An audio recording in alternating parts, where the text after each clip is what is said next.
¿Qué libros se imaginan ustedes que corresponde en la tarde de hoy? ¿Qué libros de la Biblia? ¿Qué tan lindo, Samuel? ¿Qué más? ¿Quién da más? Crónica, qué belleza, crónicas, oiga. Muy bien. Yo sé que estamos más perdidos y embolatados porque nos saltamos proverbios. Muy bien. Bueno, Martica, en el orden del cuaderno corresponde proverbios. Muy bien. Eh, pero yo les propuse a los pastores del Rey del Estadio que hiciéramos una modificación y estudiáramos los libros de Reyes, porque ahí se desarrolla de manera un poco más amplia la vida de Salomón, y tiene más sentido que después de ver la vida de Salomón, pasemos por Proverbios, Eclesiastés, Cantar de los Cantares, ¿cierto? Entonces, bueno, así que justamente esta tarde vamos a compartir primera y segunda de Reyes. Vamos a ver cómo nos va. Pero antes de que leamos el texto, yo quiero compartirles algo que me ocurrió bueno, varios años atrás, y es que estuve conversando con un hombre, me pidieron el favor si podía conversar con él un ratico. La verdad, en ese momento no hubo problema. Entonces este hombre llegó, y este hombre se veía bastante indignado y con mucha desconfianza, mucha desconfianza. Y desconfianza particularmente hacia el Señor. Y justamente lo que le ocurrió, el acontecimiento, el evento que había experimentado y que produjo mucho más de esa desconfianza, es que su papá había muerto, había fallecido. Y este hombre, básicamente lo que decía era que su papá es el hombre más espectacular que había en el mundo. Seguramente era un gran padre. Yo no recuerdo exactamente si este hombre perdió porque su mamá murió también o fue porque su mamá los abandonó, pero lo que sí me aseguró o lo que sí recuerdo todavía es que este papá había tomado la decisión de quedarse solo para poderse enfocar en la educación de estos hijos. Y la verdad, él lo recuerda con mucha ternura e inclusive él, yo no sé si de manera inconsciente o qué, pero él me citaba pasajes de la Biblia que seguramente su papá le había enseñado para demostrarme por qué definitivamente Dios no es muy confiable. ¿Por qué, por qué Dios haría algo como lo que ha hecho con él? ¿Por qué Dios le quitaría la vida a su papá, que es un hombre tan espectacular, un cristiano tan íntegro, un profesional tan íntegro? Y pues que él se quede sin él. Como él mismo lo decía, la persona más importante de mi vida, más que mis hijos. Ay, hermanos, la verdad es que algunos acontecimientos que nos han sucedido sí siembran en nuestras vidas desconfianzas y sospechas y dudas hacia el Señor. ¿Les ha pasado o no? Hay algunos aquí tal vez a quienes les ha ocurrido. Espero que algo podamos decir al respecto. Pero lo que sí tendríamos que asegurar es que para el pueblo de Israel sí había una razón honda, una razón profunda por la cual sentir desconfianza de Dios. Y es que ellos, como vamos a verlo ahora un poco más detenidamente, están en una condición de exilio. Ellos han sido llevados a una tierra lejana y allá en ese lugar están haciéndose preguntas. Por eso es que hoy, hermanos, espero compartirles cómo es que el Señor se encarga de responder a nuestra desconfianza, a la desconfianza de ellos en ese momento y a nuestra desconfianza. Y eso lo va a hacer a través del libro de Reyes, primera y segunda. Vamos a ver cómo nos va. Bien, entonces vayan por favor, abran sus Biblias en segunda de Reyes, capítulo 17. Le voy a pedir el favor a alguien que lea desde el versículo 7 y es una porción larga, pero yo les pido porque a mí me ayudaría mucho a mi voz porque la siento afectada y quiero poder terminar bien el sermón para ustedes, hermanos. Del versículo 7 al versículo 23. ¿Quién se dispone a hacer lectura con voz fuerte y clara? Y que vayan adelante, hermano. Ponte de pie, por favor, desde donde estás. Y todos estamos bien ahí. Segunda de Reyes, capítulo 17, desde el versículo 7. Entonces, hermanito, guíanos por favor, Byron, en la lectura. Esto sucedió porque los israelitas habían pecado contra el Señor su Dios, que los había sacado de la tierra de Egipto de bajo la mano de Faraón, rey de Egipto, y habían reverenciado a otros dioses, y anduvieron en las costumbres de las naciones que el Señor había arrojado de delante de los israelitas, y en las costumbres de los reyes de Israel que ellos habían introducido. Los israelitas secretamente hicieron cosas que no eran rectas contra el Señor su Dios. Además, se edificaron lugares altos en todas sus ciudades, desde las torres de Atalaya hasta las ciudades fortificadas. Se erigieron pilares sagrados y aceras sobre toda colina alta y bajo todo árbol con bosque. Quemaron incienso allí en todos los lugares altos, como las naciones que el Señor se había llevado al destierro de delante de ellos, e hicieron cosas malas provocando al Señor, y sirvieron a ídolos, acerca de los cuales el Señor les había dicho: ustedes no harán esto. El Señor amonestaba a Israel y a Judá por medio de todos sus profetas y de todo vidente, diciendo: vuélvanse de sus malos caminos y guarden mis mandamientos, mis estatutos conforme a toda la ley que ordené a sus padres y que les envié por medio de mis siervos los profetas. Sin embargo, ellos no escucharon, sino que fueron tercos como sus padres, que no creyeron en el Señor su Dios. Desecharon sus estatutos y el pacto que él había hecho con sus padres, y sus advertencias con las cuales los había amonestado. Siguieron la vanidad y fingieron vanos, y fueron en pos de las naciones que los rodeaban, respecto de las cuales el Señor les había ordenado que no hicieran como ellos, y abandonaron todos los mandamientos del Señor su Dios, y fingieron imágenes fundidas de dos becerros, hicieron una acera, adoraron a todo el ejército de los cielos y sirvieron a Baal, hicieron pasar por el fuego a sus hijos y a sus hijas, practicaron la adivinación y los encantamientos, y se entregaron a hacer lo malo ante los ojos del Señor, provocándolo. Y el Señor se enojó en gran manera contra Israel y los quitó de su presencia. Solo quedó la tribu de Judá. Tampoco Judá guardó los mandamientos del Señor su Dios, sino que anduvieron en las costumbres que Israel había introducido. Y el Señor desechó a toda la descendencia de Israel y los afligió y los entregó en mano de saqueadores, hasta que los echó de su presencia. Cuando él arrancó a Israel de la casa de David, ellos hicieron rey a Jeroboam, hijo de Nabat. Entonces Jeroboam apartó a Israel de seguir al Señor y les hizo cometer un gran pecado. Los israelitas anduvieron en todos los pecados que había cometido Jeroboam, no se apartaron de ellos, hasta que el Señor quitó a Israel de su presencia, como él había hablado por medio de todos sus siervos los profetas. E Israel fue llevado de su propia tierra al destierro, a Asiria, hasta ahora. Gracias, Byron. Hermanos, oremos al Señor. Todos nosotros llegamos muy necesitados a este lugar. Es más, la falta de conciencia de tu necesidad es una mayor muestra de que necesitas desesperadamente al Señor. Todos lo necesitamos muchísimo. Entonces, dispongámonos a suplicarle al que nos trata como no merecemos y que tiene poder para salvar. Esperemos en Él, en sus obras entre nosotros en esta tarde.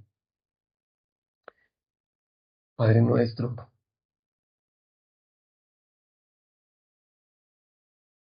que que es extraño decirte buenas tardes,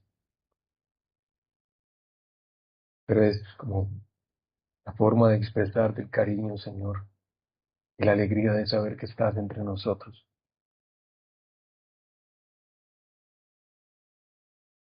A mí me encanta, Señor, reconocer que cuando yo hablo, por lo menos delante de tu pueblo y tus hijas e hijos, yo no lo hago, Señor, al aire. Tú estás haciendo una obra entre nosotros. Y sigue, Señor, llamando a aquellos que tienen razones sólidas para sospechar de ti, para creer que tú no eres tan confiable. Y Señor, si hay alguien aquí que realmente podría verse, Señor, como su desconfianza está tan atornillada a su corazón,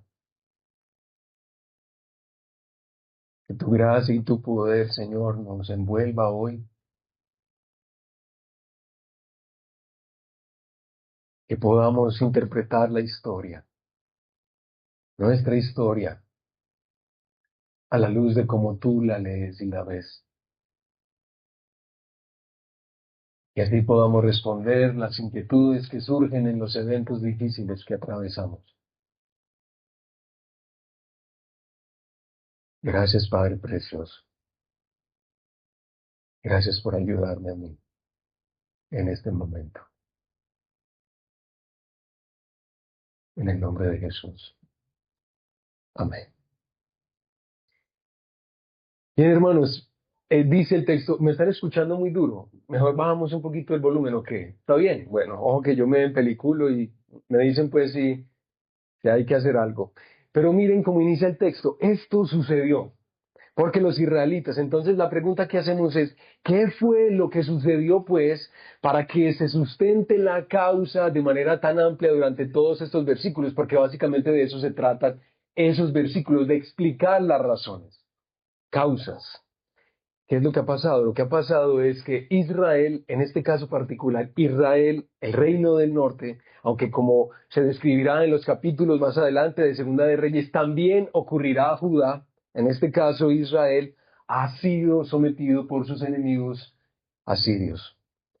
Y ustedes saben que ser sometido en ese contexto, pues bueno, no es tan distinto al de hoy, pero tiene serias implicaciones, muy, muy difíciles, costosas implicaciones. Por ejemplo, ser llevados a una tierra extraña no es fácil. Perder la tierra y los cultivos, la interrupción de los proyectos personales o familiares, como por ejemplo imaginar que te vas a casar, que te vas a casar en 10 días, en un mes, en 2 meses y literalmente a causa de lo que está aconteciendo no hay más ese proyecto por lo menos por los próximos meses o quizá años o quizá no va a suceder. Esto que le está pasando a este pueblo para poder que te conectes con lo que Dios va a hacer en Primera y Segunda de Reyes podría ser mejor retratado en el drama que nosotros vivimos aquí en Colombia. Lo hemos visto un montón de veces, en otros países también lo vemos, y es el drama del desplazamiento por la violencia.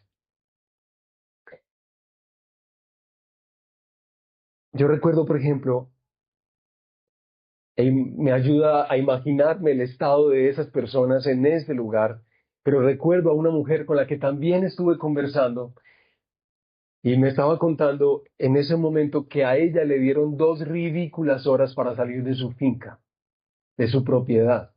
A ella, a su esposo, a sus hijos, 2 horas. Y si en 2 horas estaba, pues, bueno, lo que ya sabemos, ¿cierto? Y ella recuerda estar organizando todo de manera eficiente, lo más rápido posible, pero me contaba la última memoria que tenía de su abandono de la finca. Ella me contaba que ella miró hacia atrás y vio la silueta de la finca cuando iba bajando por la colina, por la montaña, montaña abajo, y ella veía a sus espaldas su finquita mientras se retiraba de ella con su perrito amarrado, porque ese perro literalmente no lo pudieron traer. Y ella me contaba esa anécdota, esa historia con todos los efectos emocionales que puede traer algo tan doloroso. El exilio puede ser absolutamente descorazonador. Esto que están viviendo ellos. Y con ese exilio y con esas emociones, las dudas hacen nido en el corazón. Y yo casi estoy seguro que estas preguntas sí las estaba levantando el pueblo en esa condición de exilio. Por ejemplo, ¿qué ocurrió con aquella promesa que Dios hizo a David de que su trono quedaría establecido para siempre? ¿Recuerdan esa promesa?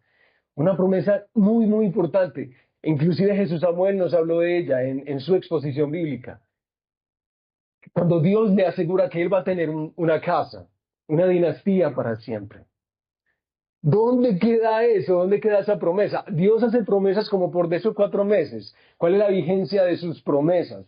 ¿Dónde queda pues? ¿Acaso el exilio no más bien aplasta cualquier indicio de buena voluntad de Dios hacia nosotros? ¿Acaso esto no demuestra el descuido de Dios o su infidelidad? Bueno, Yo quisiera que no demos una respuesta inmediata a esa pregunta, sino que nos movamos por la historia de los reyes, de los ejércitos, las riquezas, el templo, el culto, los profetas, rápidamente y así entonces demos una respuesta juntos. A ver si lo que están preguntándose en ese caso y en esa condición y experimentando ese evento se sustenta y tiene solidez como para permanecer ahí o no, como quizá para nosotros también debería ser replanteada la desconfianza. Hagámoslo así, hermanos. Vamos a hacer dos movimientos. Y esos dos movimientos van a tener relación con dos roles o dos personas, personajes muy importantes en la historia de Primera de Reyes y Segunda de Reyes. ¿Cuáles? Los reyes y los profetas. Y lo primero entonces que quiero que pensemos es en el esplendor y la decadencia de los reyes. Abre tu Biblia, por favor. Si la trajiste, la tienes física, recuerda que lo que vamos a hacer hoy es casi un atropello, ¿no? Pero vamos a tratar de compartir Primera y Segunda de Reyes en esta exposición. Así que si tienes ahí Primera de Reyes capítulo 1 y vas pasando las hojas a medida que yo vaya hablando, vas a ir entendiendo el relato, o si lo vas a leer durante esta semana o escuchar, te va a fascinar. Es espectacular. Esplendor y decadencia de los reyes. Primera de Reyes inicia su relato diciéndonos que el gran rey David ahora es ¿qué? Un anciano, muy bien, excelente, un anciano.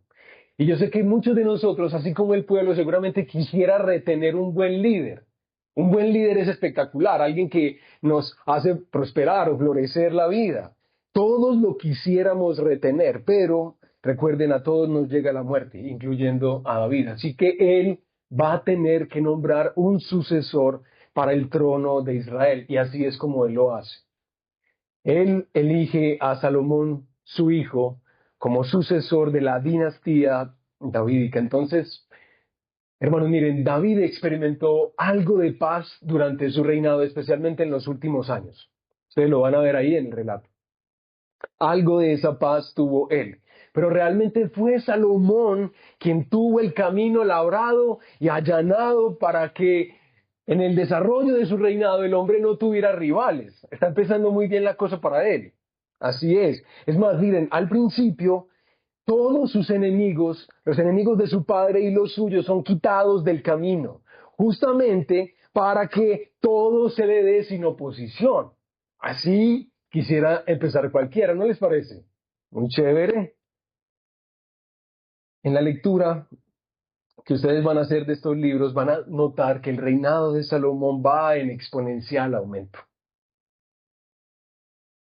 Recibe sabiduría del Señor en ese orden. Construye el templo, construye palacios, aumenta su ejército, hace que la plata sea algo común en el pueblo. ¿Ustedes se imaginan qué es eso? Que la plata sea algo como que, me vas a pagar con plata, no tenés oro. Sí, imaginen eso. La prosperidad que se nos describe es tremenda. Parece que en Salomón se recogen las condiciones más favorables para que su papel como rey sea muy bien vivido y para que este hombre por fin lidere a la nación en el temor del Señor y en el cumplimiento de su pacto. Llegó por fin este que no va a tener problemas y tacha tropiezos. Qué bueno que nos llegó este. Entonces imagínate, otra vez, a Salomón el Señor lo bendice de manera personal. Ustedes lo van a ver en el relato. 2 veces el Señor le habla a Salomón. De manera personal, le hace saber que Él es especial para el Señor. Pero además de eso, un rey piadoso fue su papá. ¿Dirías que es algo bueno o no? Sí. Sí, pues uno diría que obviamente existen los casos, pero eso es algo bueno. Salomón no tiene que vivir la angustia de la guerra, la oposición de sus enemigos, por lo menos no al principio de su reinado, o más bien solo al final de su reinado.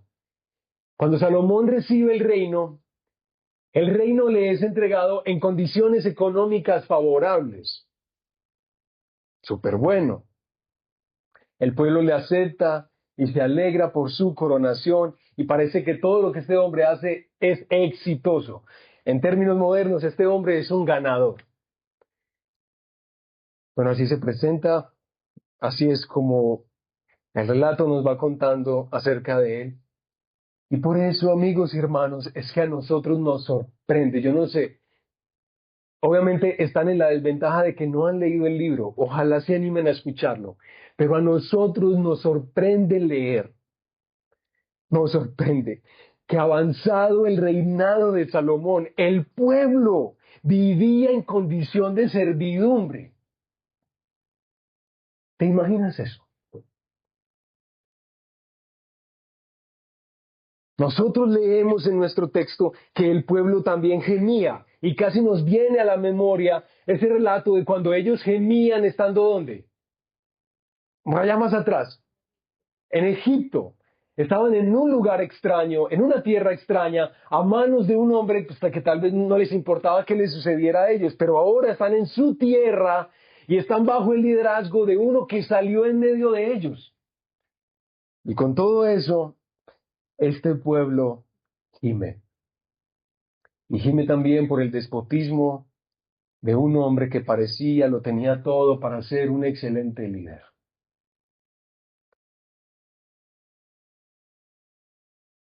Bueno, además de esto, ustedes recuerdan que Salomón aumentó su capacidad bélica. Por estos días a todos los países les está cogiendo como la ansiedad de mostrar los dientes, ¿cierto? Y si muestran los dientes, que vean que están afilados. Y así que todos están tratando de endeudarse para poder comprar más cosas, aviones, bombas, cosas de ese tipo, drones, tema de moda. Bueno, pues eso es lo que hace Salomón también, aumenta su capacidad bélica, pero también el número de sus esposas y concubinas, también aumentan los templos de dioses falsos y también Salomón abre el camino para la idolatría en el pueblo. A Salomón entonces lo vemos con un típico hábito humano, pero eso solamente le sucede a los seres humanos que hay en esta reunión, a los demás no. ¿Qué es lo que vemos en Salomón? Básicamente, que él usa al Señor para alcanzar gran posición y prestigio, en lugar de usar su posición como líder de la nación para alcanzar mayor gloria para el Señor. Bueno, parecía un poco más extraordinario, pero no, realmente es ordinario, como todos. Bien, hermanos, ahí está Salomón. ¿Cómo quedan pues con él? Animaditos. Ahora que estamos pensando en reyes un poquito y en líderes nacionales, alguno aquí podría pensar que Salomón resultó haciendo lo que hizo porque el hombre tenía perfil derechoso.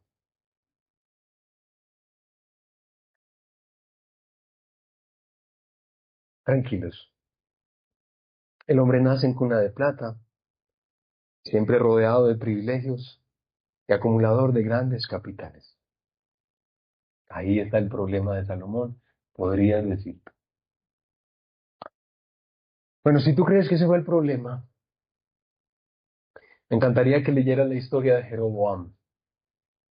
Jeroboam es el primer líder de la nación del norte, del reino del norte. Cuando Dios decide castigar a Salomón, lo que él va a hacer es dividir la nación.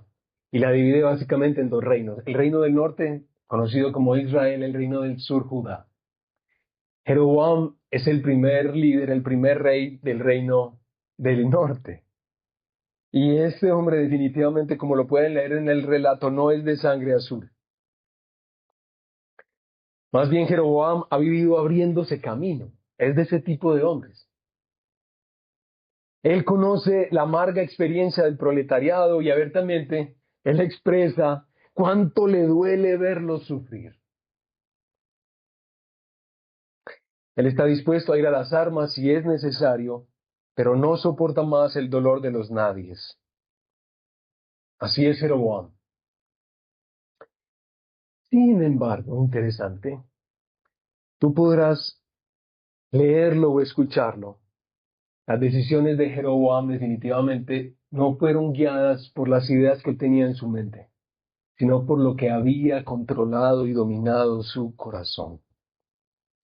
Jeroboam va a ser puesto como ejemplo de la maldad de los reyes de Israel. Inclusive en nuestro texto, ustedes se dieron cuenta cuando Byron lo estaba leyendo que se menciona a Jeroboam y lo que él hace en el pueblo.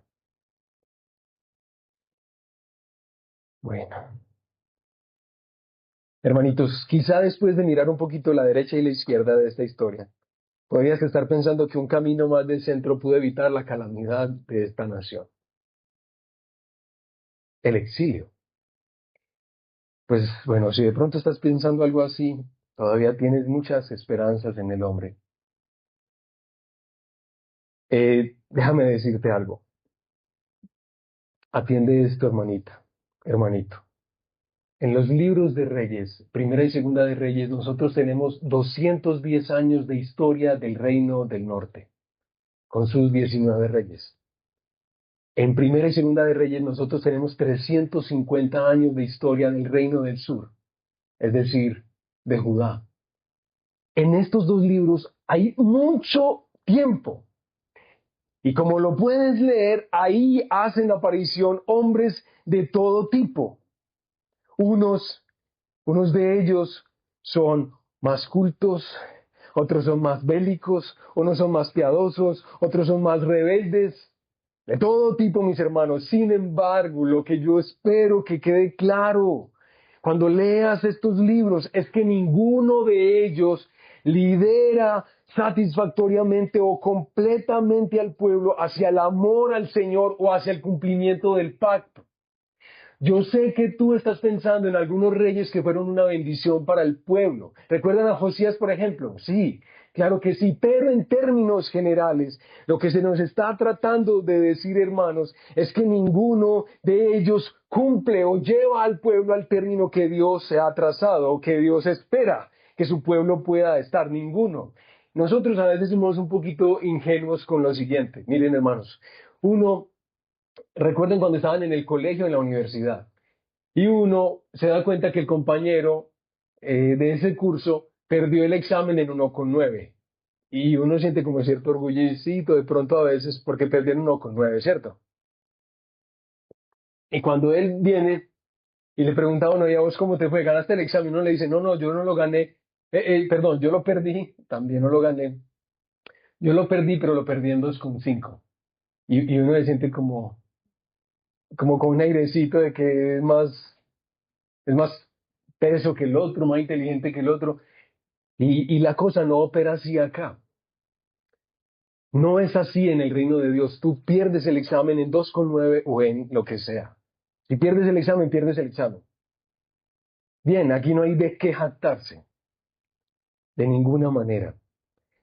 Los reyes, como lo van a ver ahí, mis hermanos, más bien lo que hacen es traer idolatría, traer mucho de la asimilación de los valores de otros pueblos, la rebelión hacia el Señor, la ruptura del pacto hecho en Sinaí. Esa es más bien la característica principal del pueblo y de estos reyes.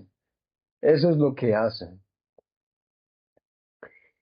Entonces espero que para nosotros aquí en el Redil América, estas historias de Primera y Segunda de Reyes y la historia de Israel y Judá nos enseñe a no recostar nuestras esperanzas sobre ningún hombre, sobre ninguna persona, de acá, de allá o de allá o de más acá.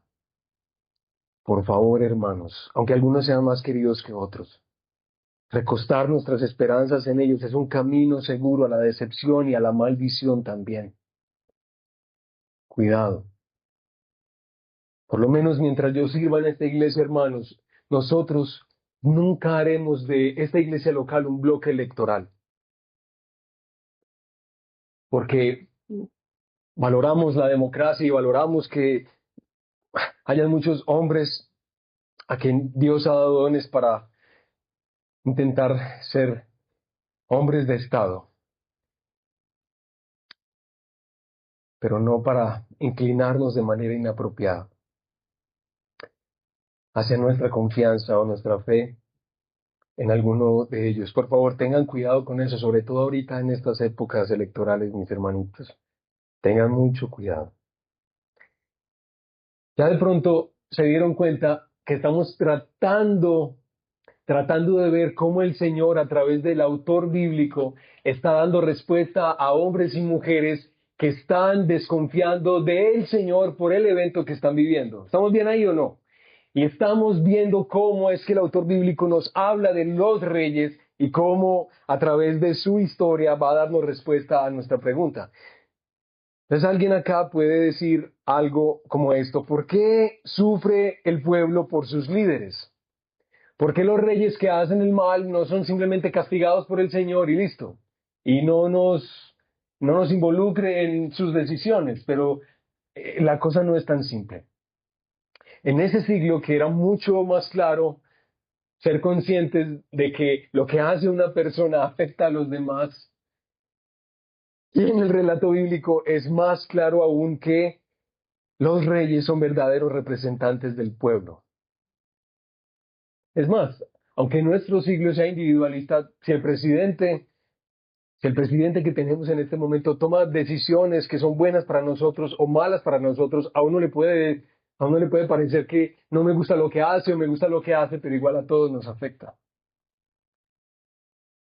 Los reyes representaban al pueblo, pero nuestro texto lo deja clarito. El pueblo mismo participa del mal que el rey introduce a la nación. Ellos no son ingenuos, ni son inocentes, ni nada de eso. En toda esta larga justificación se está explicando eso. Bueno, entonces hagamos la pregunta. No la respondamos, pero hagamos una pregunta. ¿Hay razones para experimentar el exilio y ser dejados en él? Esa es la pregunta que ya tienen que empezar a introducir. Tal vez esa no se la estaban haciendo, pero el relato nos empieza a invitar a pensar algo de este tipo. ¿Hay razones para experimentar el exilio y aún ser dejados en él?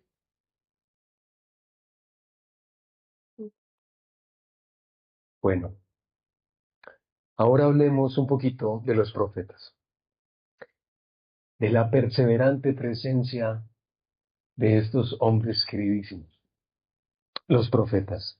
El versículo 13 de nuestro texto dice que el Señor amonestaba a Israel y a Judá por medio de todos sus profetas y de todo vidente.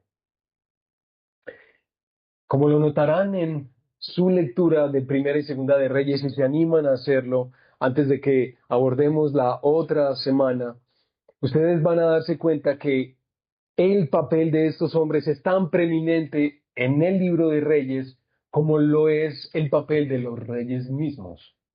Así de importante es.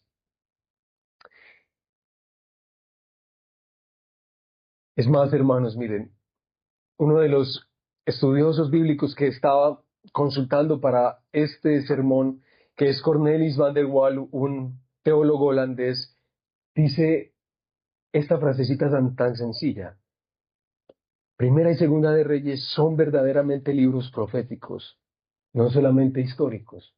Y hasta ahí la cita de este hermano. Es decir, en Primera y Segunda de Reyes no se nos está tratando de dar datos fríos, la descripción de acontecimientos pues, que son como para nuestra instrucción, si en algo nos ayudan. No, no, no, no. La historia que nos es dada en Primera y Segunda de Reyes es una historia dada desde cierta perspectiva. No es la evaluación de los reyes según el bien que le han traído a la nación en términos de prosperidad. Yo sé que muchos aquí en Colombia quisiéramos tener un presidente que a todos nos saque de la pobreza y nos ponga en clase media o clase alta, y si alguien llega así, todos estaríamos felices. Lo recordaríamos y haríamos monumentos para él, pero básicamente la lectura de los profetas aquí en Primera y Segunda de Reyes es completamente distinta. Es más, hay reyes que fueron tan importantes como la dinastía de Omri, por ejemplo, que ni siquiera casi es mencionada. A él Se le mencionan unos versículos para decir que fue malo, pero este hombre fue uno de los principales reyes según la historia que tenemos, el registro histórico que tenemos de Israel, porque él trajo gran prosperidad al reino del norte, pero no importa eso, porque lo que se está tratando de leer, de entender aquí es otra cosa, cómo estos reyes y cómo la nación sostienen una relación de comunión, de amor hacia el Dios que les ha llamado a tener un pacto con ellos.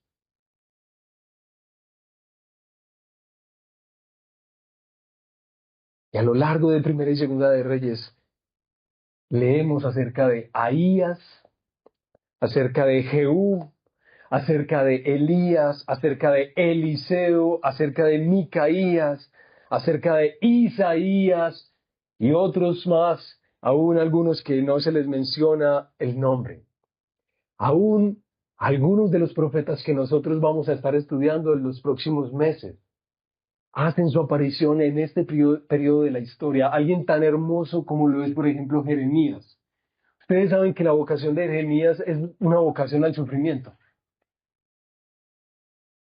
Que él tiene que aceptar las implicaciones de la tarea que va a llevar en medio del pueblo. Y para Jeremías esto va a ser dramático completamente, pero Dios lo sigue llamando y le sigue insistiendo que no puede bajarse del bus, que él tiene que aceptar esa vocación porque Dios ama al pueblo y alguien va a tener que experimentar eso que Jeremías soporta. Dios nos da hombres, nos da aún hay mención de creo que una o dos mujeres acá. Gracias al Señor por ellos, hermanos, porque ellos amonestaron, exhortaron, llamaron al arrepentimiento, a volver al pacto del Señor, a dejar la injusticia, a abandonar la idolatría. Estos profetas advirtieron de muchas maneras el mal que se avecinaba sobre el pueblo si ellos no cambiaban su actitud al Señor. Y no había un cambio.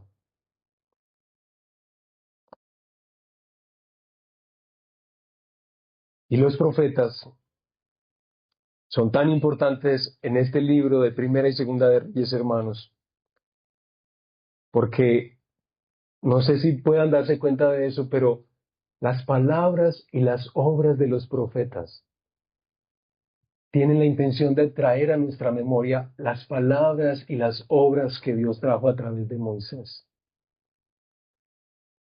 Por supuesto, para evocar aquello que Dios ha hecho en el pasado y que todavía sigue haciendo, que Él es el Dios compasivo que ha entrado en pacto con ellos. Pero también los profetas tenían una crucial tarea de interceder por el pueblo. Lo pueden leer en varios relatos. ¿Recuerdan cuando Eliseo está viendo que su querido como maestro Elías está siendo arrebatado? ¿Cómo es que él le llama? Carro de Israel y su gente de a caballo. ¿A uno le parece ese apodo muy maluco? No, que a uno le digan, carro de Israel y su gente de a caballo.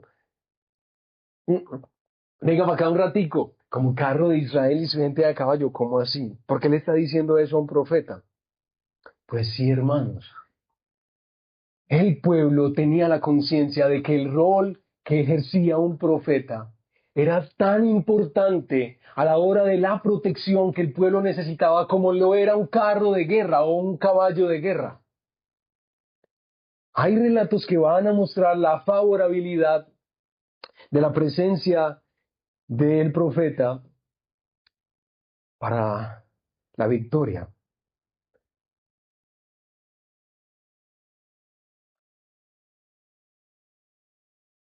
Y bueno, hay varios relatos que podríamos mencionar, varios de ellos, que a mí me parecieron tan bonitos, hermanos. Por ejemplo, ¿cómo les parece un rey como Acab, que es uno de los reyes malitos del reino del norte, malitos, ¿sí? Y este hombre despoja a un hombre que no tiene poder, que no tiene nada, simplemente es un ciudadano y lo despoja de su tierrita, porque la tierrita colinda como con algunos jardines que tiene el rey y quisiera que ese pedazo de tierra también fuera suyo, y lo despoja de la tierra asesinándolo.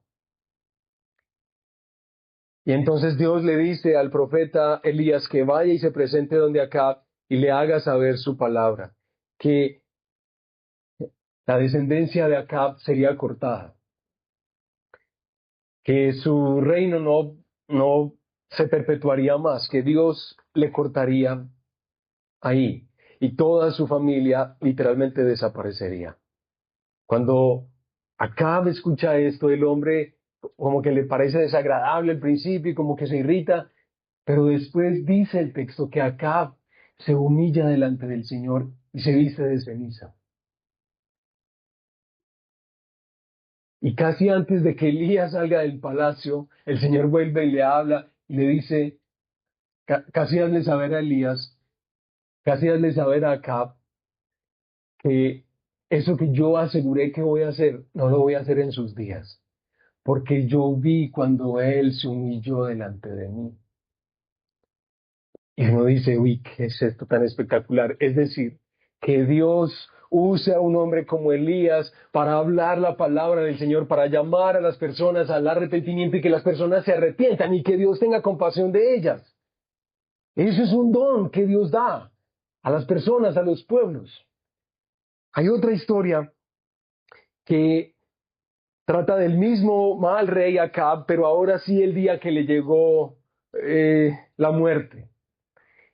Y no es Elías quien está ahí, sino Micaías, otro profeta también muy especial. Y este Micaías está dispuesto a hablar la palabra del Señor con verdad. Y le preguntan que cómo le va a ir al rey Acab. Y él le dice básicamente, no, te va a ir muy bien. Pero de manera como sarcástica, y el rey lo nota. Entonces le dice, que hazme el favor y háblame la verdad, lo que el Señor te dijo. Entonces él le dice, listo, el Señor le manda a decir que no más hasta hoy. Lo que yo vi es a las ovejas de Israel esparcidas como ovejas que no tienen pastor. Se han quedado sin su rey. Básicamente que él va a morir y le dan en la cara, lo golpean para que deje de decir esas bobadas contra el rey y lo meten a la cárcel y lo intimidan y le dicen, no, pues usted es que no sabe hablar o qué, no sabe con quién está hablando. Y uno ve a Micaías tan firme en esa convicción. El pueblo necesita saber la verdad. Este rey necesita saber hacia dónde lo ha traído su mal proceder. Qué bendición estos hombres, pero la escena que más me gustó de todas es Eliseo. Yo nunca había entendido o nunca había prestado atención a esta escena de Eliseo. Eliseo, hermanos, que es otro profeta de los que aparece acá, está frente a Asael. Asael es un hombre gentil, un hombre cercano al rey que vive en Damasco, en una ciudad gentil, en un país gentil. Y Eliseo está ahí haciéndole saber a ese hombre, a Asael, que él va a ser el futuro rey. Y entonces, después de decirle eso, dice el texto que Eliseo se puso rígido y empezó a mirar directamente a los ojos a Asael. Y lo miró así fijamente, sin dejar de quitar sus ojos sobre él. Y tanto que dice que Asael se avergonzó, se deshonrojó por la actitud de Eliseo. Y de un momento a otro Eliseo empieza a llorar como un niño. Empieza a llorar y a llorar y a llorar. Entonces Asael le dice, ¿qué le pasó? Sé por qué está llorando.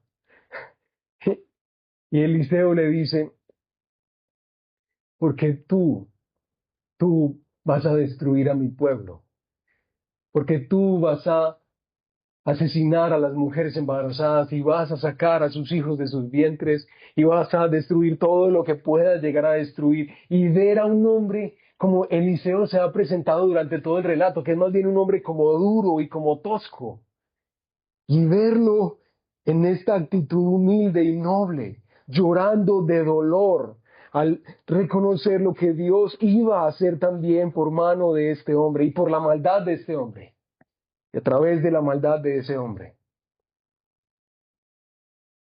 Ay, hermanos,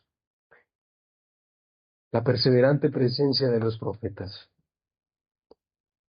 Qué bendición son estos hombres y estas mujeres para el mundo. Por ejemplo, les voy a contar la historia de Kim. Kim. Esto ocurrió hace como 25 años atrás. Y esto ocurrió en Corea del Norte.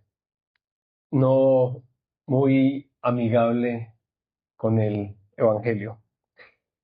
Resulta que Kim en una ocasión llega a la casa de su mamá y llega desesperado. El hombre está pues como muy turbado emocionalmente y casi llorando, y su mamá se angustia de ver cómo está su hijo y le dice: "Dios mío, ¿qué le pasó? Cuénteme a ver". Ya cuando pudo hablar, el hombre le dijo: "Mira, mamá, lo que acaba de pasar. Yo estaba con algunos amigos míos y le dije a unos soldados que iban pasando que uno de mis amigos era cristiano.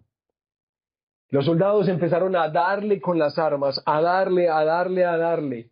Y como que mi amigo entendió lo que estaba a punto de suceder o sucediendo, y mi amigo se arrodilló y ellos seguían golpeando con las armas, y mi amigo me miró a los ojos y sin decirme una palabra, casi él me quería como gritar: Kim, tú también necesitas conocer a Jesucristo. Tú también necesitas conocer a mi Salvador". Y justo en ese momento le pegan el tiro en la cabeza delante de mi mamá, así que estoy aterrado por esto que ha pasado. ¿Cómo así que cómo así que Cristo y cómo así que el Evangelio? ¿Eso qué es, pues? Y su mamá al mismo tiempo empieza también a llorar. Empieza a llorar esta señora. Y ahora él es el preocupado y le dice: "Mamá, pero usted está llorando. ¿Qué le pasó?". Y esta mamá le dice: "Hijo mío, es que durante todos estos años yo te he ocultado la verdad acerca de Jesús. Y te la he ocultado todos estos años porque he tenido terror de lo que justamente acaba de ocurrir con tu amigo, de que fueras asesinado. Pero ahora, hijo, entiendo que Dios está trayéndote hacia Él y que aún tu hermano, tu amigo, ha tenido que morir para que tú entiendas algo de la verdad". Y su mamá dice que empieza a hablarle del Evangelio, del nacimiento virginal del Señor Jesucristo, de su vida, de su muerte, de su resurrección. Y este hombre junto con su mamá entregan su vida al Señor, y así como los Hechos de los Apóstoles, Dios trae vida sobre toda esa familia, porque después Kim se ve desesperado al darse cuenta que sus hermanos no tienen ni idea acerca de Jesucristo ni del Evangelio. Así que cuando sus hermanos llegan, él inmediatamente les empieza a predicar el Evangelio, y a ellos también el Señor les da vida eterna. Así, esa tarde toda esa familia conoce la salvación. Y desde ese punto en adelante, Kim y sus hermanos empiezan a pregonar las 3 o 4 palabras que ellos entienden del Evangelio. Porque ellos descubren que no tienen una Biblia, no tienen una Biblia en su idioma, no hay ninguna Biblia cerca de ellos. Y Kim toma la decisión de atravesar, no recuerdo cuál es el nombre del río, para ir de Corea del Norte hasta China, como si fuera el tapón del Darién, digámoslo así, para ir a dirigirse hacia Panamá o Estados Unidos. Y Kim atraviesa ese río, llega a China, y en la China empieza a contactarse después de un tiempo con algunos cristianos que están ahí como, eh, bueno, no deben saber que son cristianos, ¿cierto? Pero estos hombres le entregan una Biblia pequeñita en su idioma, en su lengua, y este hombre abre las escrituras y empieza a darse cuenta que él puede leer en su idioma la palabra de Dios. Y este hombre queda feliz y él le dice: "Gracias por eso. Miren, dentro de un mes vengo por 5,000 Biblias de estas mismas. Por favor, no me vayan a decir que no las tienen. Hagan lo que sea necesario, pero yo vengo en un mes". Y efectivamente se cuenta que quien vino una vez, vino otra vez, porque él y sus hermanos estaban hablando a toda la comunidad acerca de Jesucristo, del Señor. Lo que finalmente se cuenta de la historia de Kim es que un año después de que él nació de nuevo, un año después de que él empezó a cruzar a la China por Biblias, nunca más se supo nada de él. Y parece que, según entiendo, tampoco se supo nada más de sus hermanos. Más o menos así es como son estos siervos para Israel. Hombres que reconocen el costo y las implicaciones de ser y de aceptar la vocación a la que Dios los llama, ser hijos de Él, ser hijos suyos. Y hablan la verdad. Y aunque pudieran temer, afirman su rostro y siguen adelante para que el pueblo sepa que Dios los llama al arrepentimiento, a la fe, a volverse a Él. Hermanos, hagamos la pregunta, ¿ustedes creen que hay razones para experimentar el exilio y ser dejados en Él? Si el pueblo y posiblemente las generaciones más jóvenes en el exilio estaban cuestionando o haciendo preguntas acerca de la fidelidad del Señor, y les cuentan este relato bien contado, no simplemente a partir de sus prejuicios o de su experiencia presente. Les relatan de manera más precisa y detallada la historia que los ha acompañado. Y se hacen la pregunta, ¿hay razones para experimentar el exilio? ¿Hay razones para ser dejados en el exilio? ¿Y cuál sería la pregunta la respuesta que daríamos? ¿Cuál darías tú? ¿Sí hay o no? Sí, sí hay. Sí hay. Sí, hermanitos. Sí hay razones. Entonces, ¿cómo lees tu propia historia? ¿Cómo lees tu historia?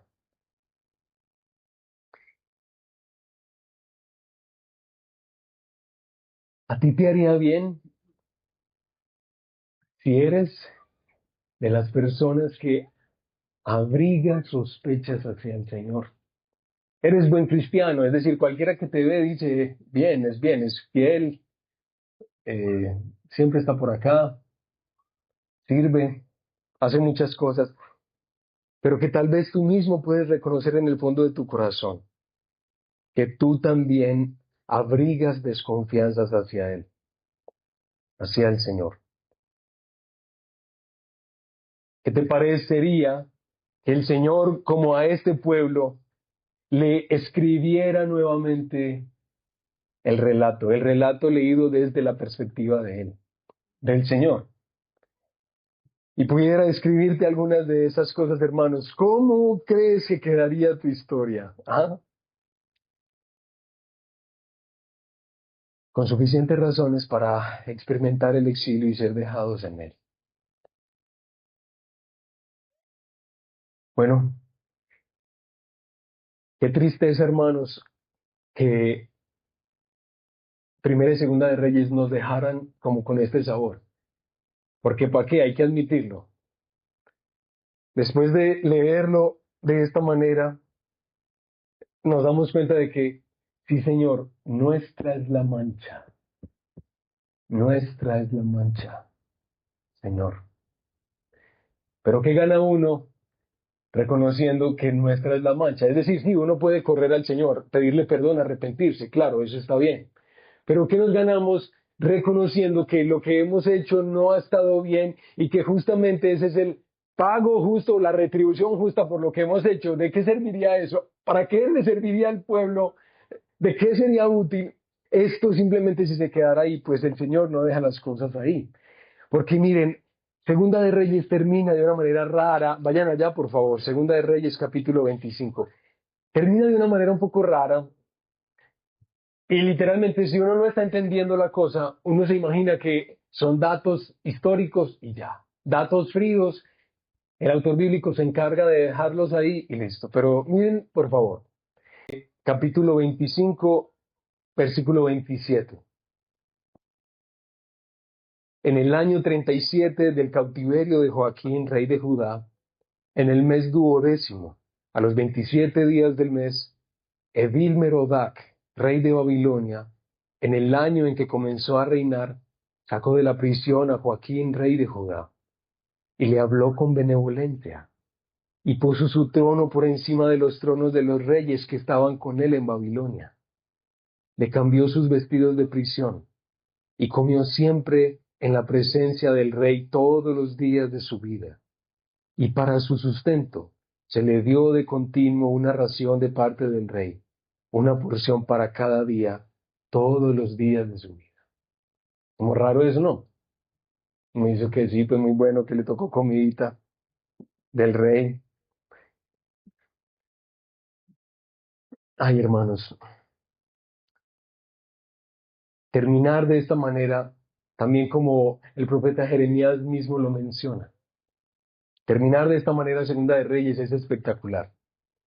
Porque básicamente lo que se está diciendo acá es que la providencia de Dios y la soberanía de Dios se han puesto en operación para demostrarle a los exiliados y anunciarles a ellos que el Señor aún no ha terminado, que aún en una condición de exilio, aún un hombre siendo descendiente de David, pero en condición de prisionero, aún a él se le va a tratar de manera privilegiada, se le va a tratar como un rey. ¿Por qué?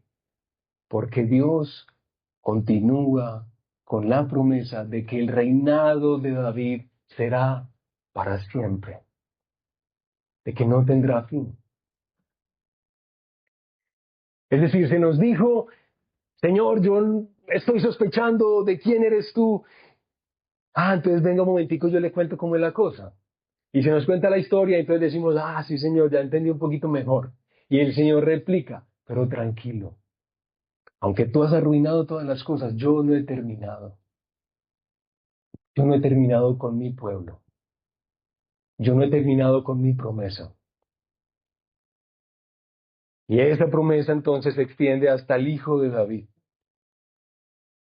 que nos nace un 24 de diciembre. No, mentiras, hermanos. Yo no creo que haya sido en esa fecha. Pero nos nace el precioso Señor Jesucristo, el Hijo de David, el ungido, el prometido desde siglos atrás, desde Génesis capítulo 3. Todo esto que se ha dicho y en lo que Dios ha perseverado y que justamente no ha abandonado. Este rey que se nos dio, hermanos, es espectacular.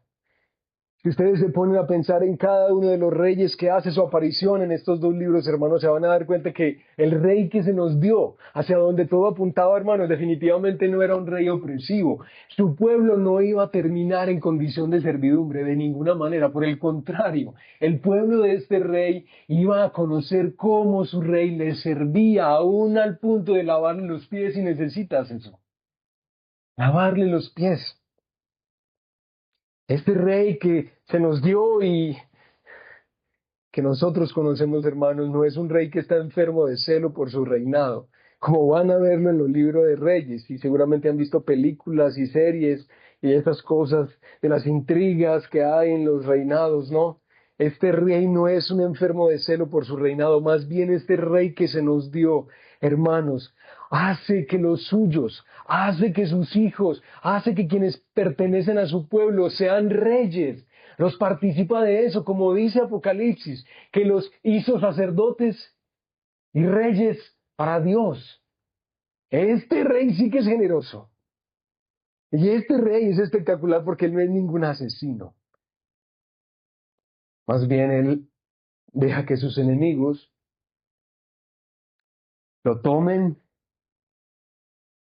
lo traten como si fuera un vulgar ladrón, lo avergüencen públicamente, lo torturen, lo crucifiquen. Y así establecer el reino de Dios en esos términos, en los términos de este rey,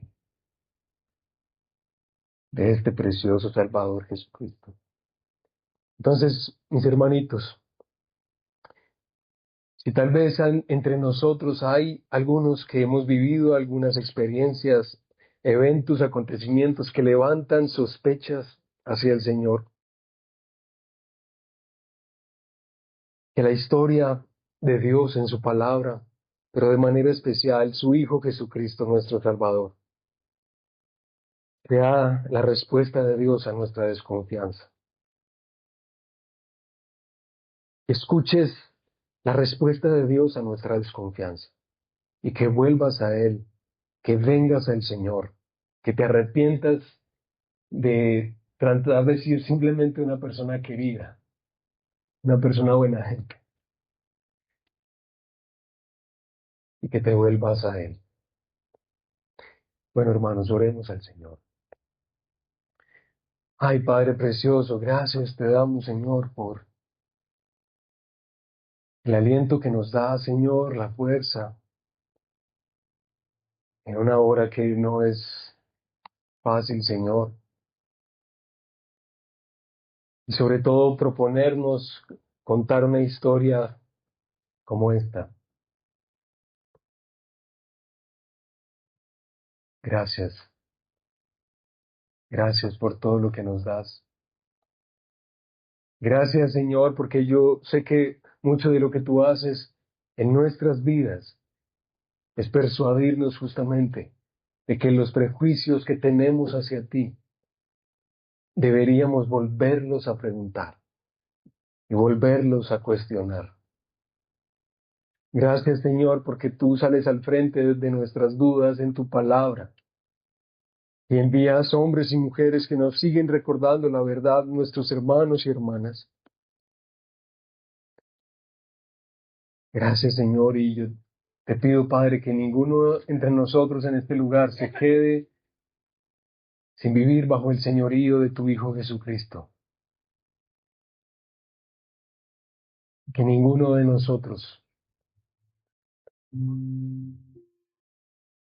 se quede sin Cristo, sin nuestro Salvador.